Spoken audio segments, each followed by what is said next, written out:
A few months ago I brewed a dark oats, vanilla and chocolate porter.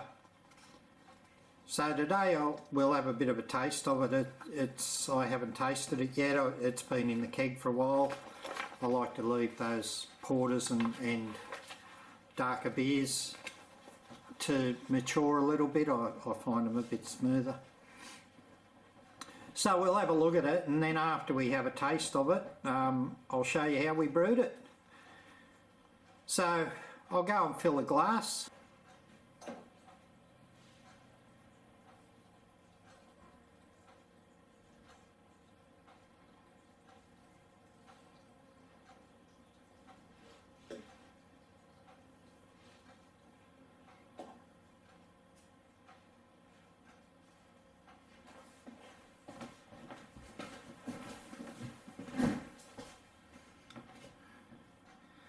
There we go.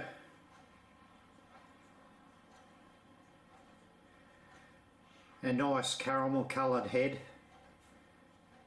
very tight bubbles on it. Being the first pour of the day, it's probably a little bit larger than it will be on the second pour. Nice dark colour, which is what I like. So the colour is probably more towards stout than porter. It's not quite as brown. I'll have a drink.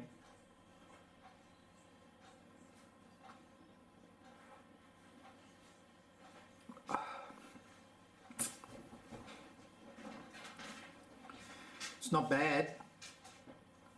It's nice and smooth. So with this one, I'll just run through the recipe. With this one, it was made on Wyman Pale Ale. I was going to use Marisota for this beer. I wanted to try to use Marisota, but I didn't have any. So it was 5 kilos of Wyman Pale Ale, 350 grams of chocolate malt, 230 grams of Carafa 3, 500 grams of rolled oats, which is why it's a very good mouthful, and 275 of medium crystal malt. So it was a pretty traditional type porter. The one difference that I did do is the chocolate malt and Carafa malt. I didn't put them in with the initial mash. They went in at 30 minutes into the 60-minute mash, and it takes a bit of the bitterness out. If I was brewing a stout, I would probably put them in, but doing a porter I just find takes a little bit of the bitterness away.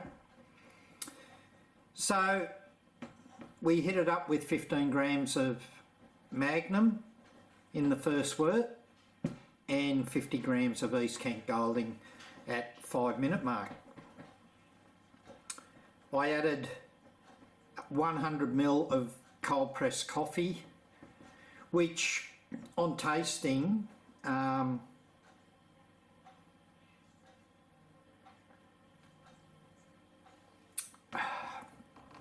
the coffee truly comes out. I'd be probably tempted next time to lower that to 70, and I put 25 grams of pure vanilla extract in, and I put that in. I mixed it with a bit of wort as I was filling up the fermenter, and it went in at 20 degrees of the fermenter, and it does come through. Now in this one I never used any chocolate nibs or anything, and again probably next time I'd be tempted to use chocolate nibs. Only a few, because the coffee's sort of overridden the chocolate malt a little bit. Other than that, it's a fine beer. It was supposed to come out at 10.57 or 1.057 and get down to 10, 19, and we hit the numbers that actually come out at 1.016. So we got about a 5.1, 5.2%. IBU's 41, colours 38.3, which I think that's off a little bit because, as you can see, it's very dark.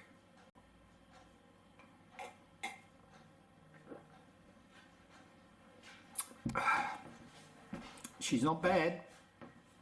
Anyway, we'll go ahead and we'll brew this one up. Now, the other thing we're doing today, or on the brew day, is I haven't done a single 23 litre batch in my Guten 70s yet.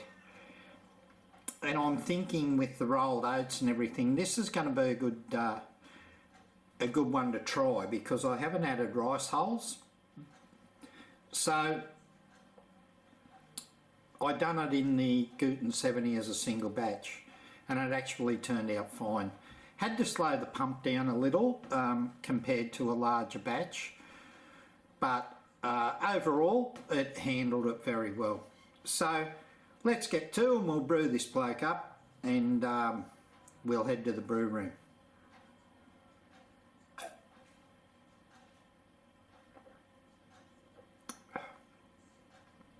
Here's cheers.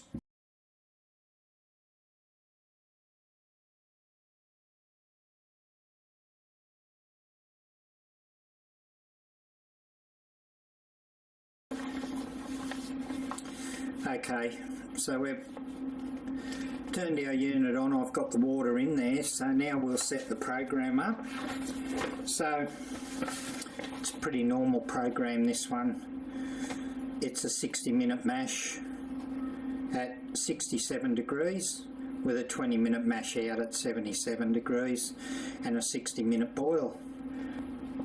So it's a pretty simple one. So we just set our program up. So auto, going to use 3000 watt for 1 minute up to 67, which is fine. And then 60, I've got 1200 watts now. Seeing I haven't got as much water, I'm going to drop that down to 900. That should keep the temperature without turning on and off too often. So that's 67 for 60. Back to 3000 watt up to 77. Then I've got 77 at 1500, so I'm going to come down to 1200. And of course then the boil. Now the boil, seeing I haven't got as much water in there, I'm going to drop to a 2500 and see how we go. So I haven't done a single, like a 23 litre batch in this unit before, so I'm not real sure what my boil off will be, and I'm expecting 4 or around 4. I can always add a bit of water if need be. So there we go, we've got that set up and programmed. I never put the hop additions in, I keep an eye on it. So then we bring it back, auto, that's programmed in, and we go start.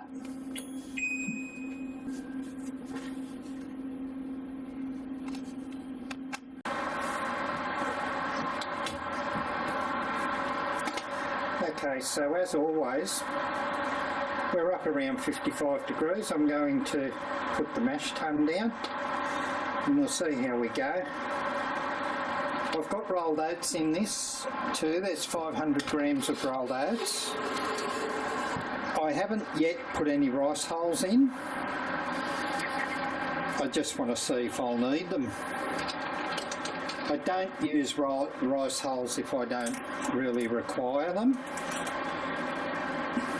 because I've got the crush down pretty good now. So we just let that settle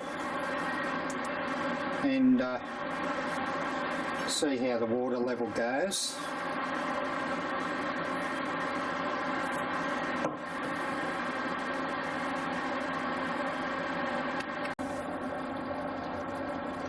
Well, that's settled all right. We're still not up to temperature yet. Settled all right. I've got the pump going roughly half. I've dropped the overflow pipe down so I can monitor how we're going.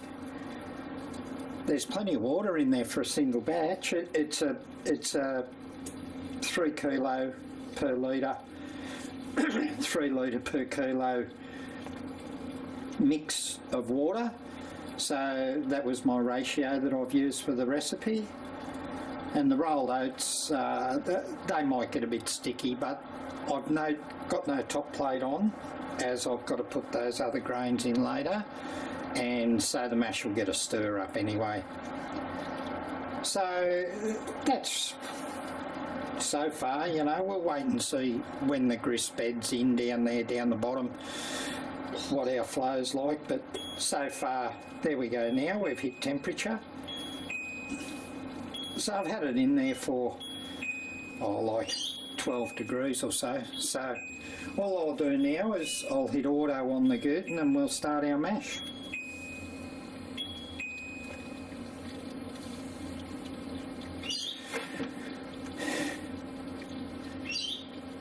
So 60-minute mash, the dark grains of chocolate malt and Carafa 3 to go in at 30.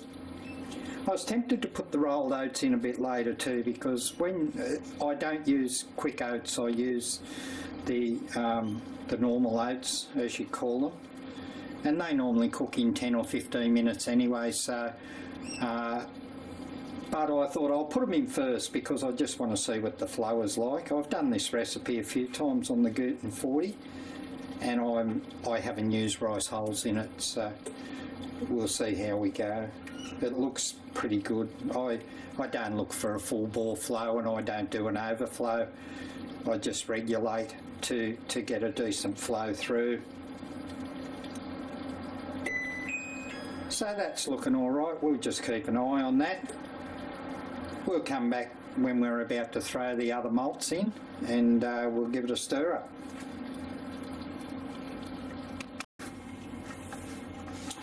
Okay guys, we're 30 minutes into the mash. I did have to put some rice hulls in. I think it's a combination of the speed of the pump and the rolled oats, which I expected, but I tried to do it without it. Anyway, it's been running all right. Certainly got to keep an eye on it on a single batch, not having as much water there, and so you've got to keep an eye on your flow, your recirculation. But it's going all right. So now we'll put our darker malts in, our chocolate.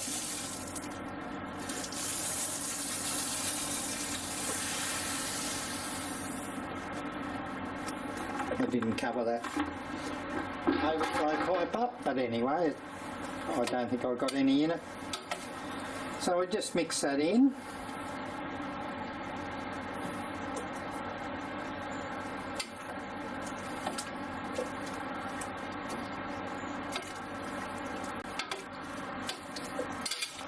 That's thickened the mash right up, even though it's only, what, 600, nearly 600 grams. We'll see how it goes on recirculation. Instead of mucking around too much, if it's going to be a bit of a bother, it's a very, very thick mash now. I might just add some of the sparge water into it, but we'll see how we go. So I'll just recirculate reasonably slow for the start of it, and I'll just keep an eye on it because it'll still push through. Main thing is it's going to keep 67 degrees, and it's been doing that quite well. I have stirred it quite a bit, so that might also make a difference, but it should be okay. And I don't need you don't need a real quick circulation, recirc, really, just as long as you keep the grain bed wet and it flows through. That's what we're after. So I'll come back to you on mash out. I've taken a pH reading and I'll see how I go with it. Alright, we've finished our mash. Into mash out now, and this wort has, well, as we expected, I suppose, no less, has darkened up considerably. So that's the colour we're getting out of him, a nice dark chocolatey colour. I've got some, we're going to put a bit of vanilla paste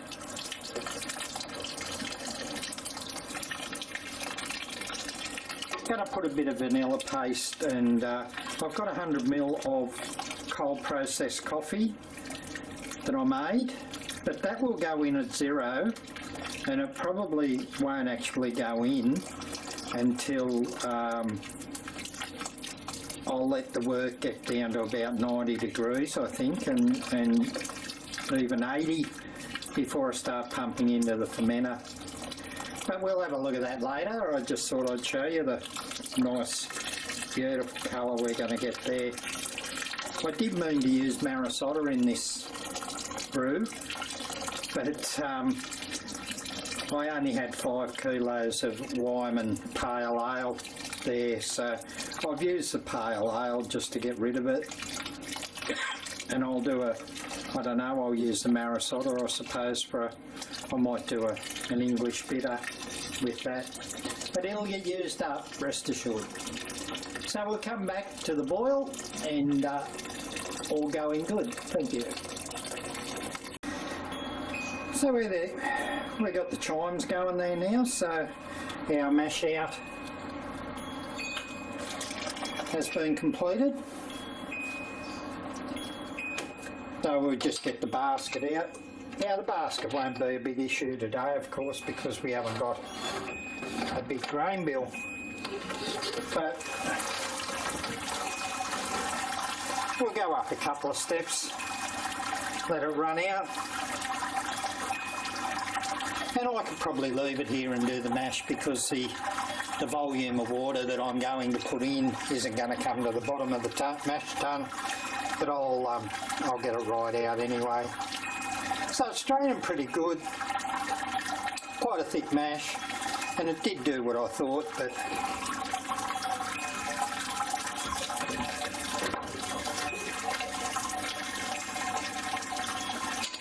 the rice hulls helped it,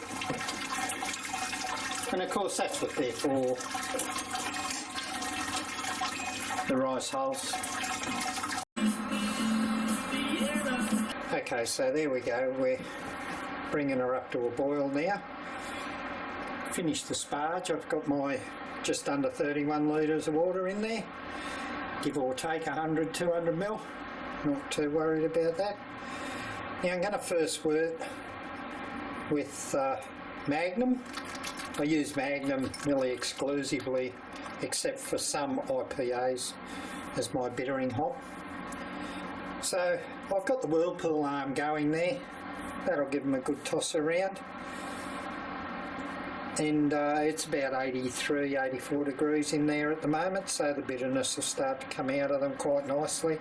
Don't want a lot of bitterness, it's after all it is a porter. So yeah, we'll bring her up to boil. Now I took a gravity reading. I'm getting into a habit of this, so I took a gravity reading at the end of the mash, not the mash out, the mash before mash out, and it was 1.065.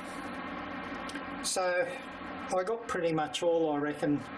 I find now probably my pre-boil will probably, I'm looking for a 1.058 I think it is at the end of the recipe, but I'm going to go down to about a 1.053. I find I normally drop about 10 points. See how we go, but so far so good. So when that's boiled up, we'll come back and we'll have a bit of a look at it.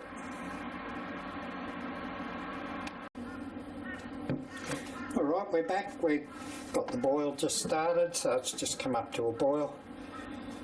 It's not a fearsome boil, but it will, you know, seeing it's just started. But it's a nice rolly boil. It's, I'll try and get a better look at it.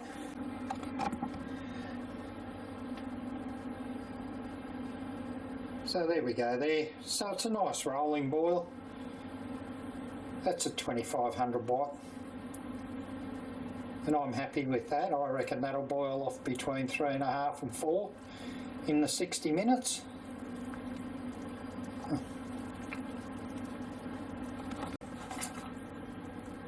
Okay, we've got 10 minutes to go in the boil. Still got a nice rolling boil there.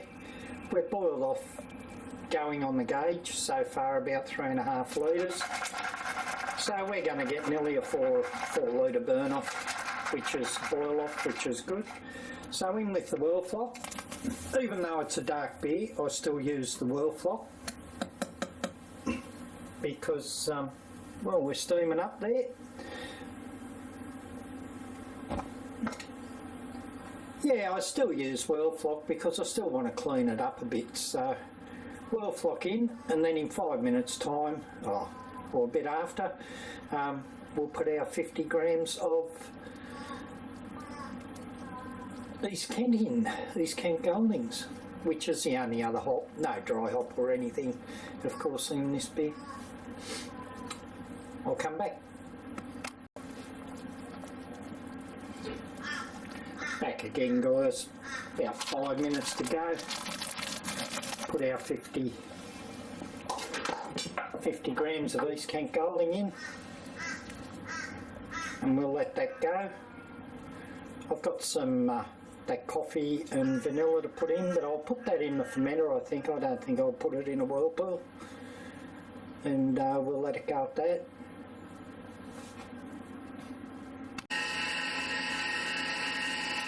Okay, in the boil there. So now we're doing our transfer from the unit. It's not going quite as planned. I've got a bit of air coming in somewhere, or it's not flowing through as good. I might have a bit of rubbish in the bottom, but it's still coming through. Just got to be patient. I use a homemade counterflow chiller and just pump out of it. And I've got that gauge on it there, so it's showing 25. That gauge, normally by the time it hits the fermenter, it's 22, 23.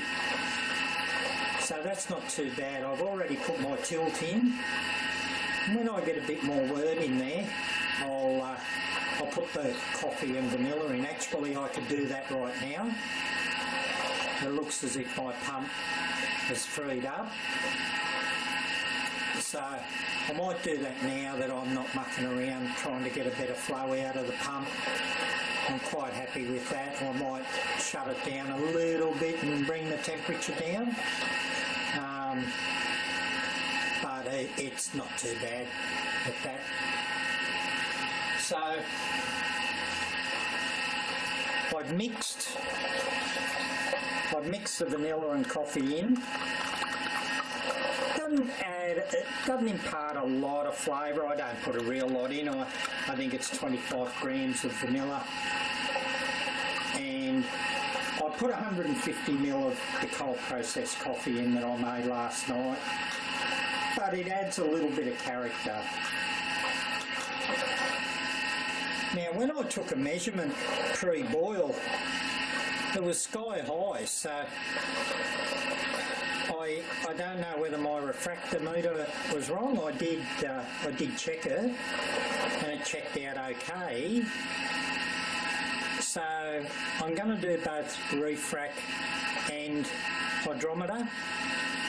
I was about 8 points over, and I'm never 8 points over, so I'm thinking something's wrong. I might even get that hydrometer out now and take it.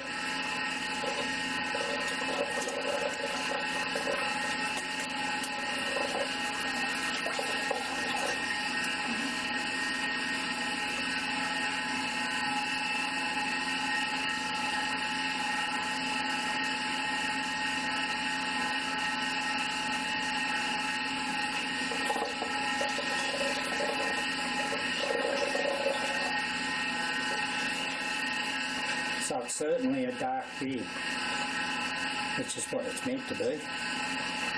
So we'll see what this reads.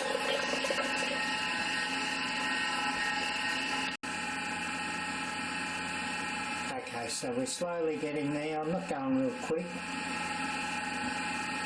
Groundwater here today is about 26, 27.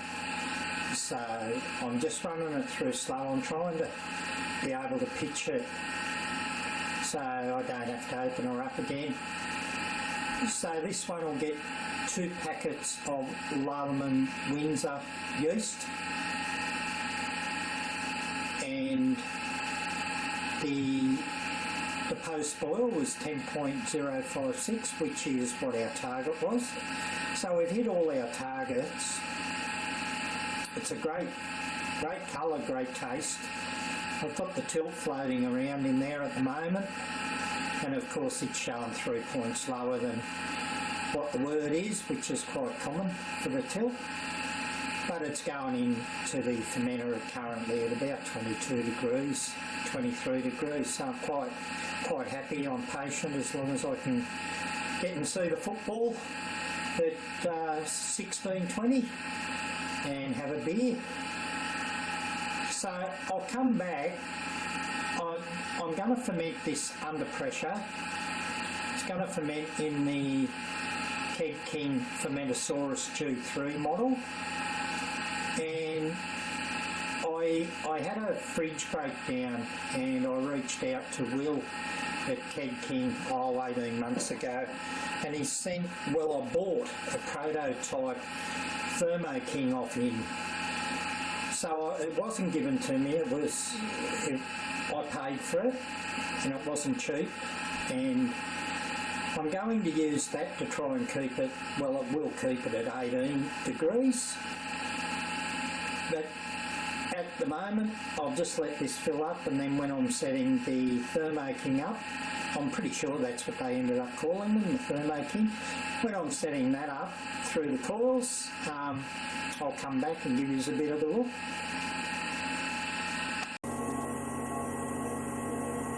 Okay, so there's the prototype Thermo King setup.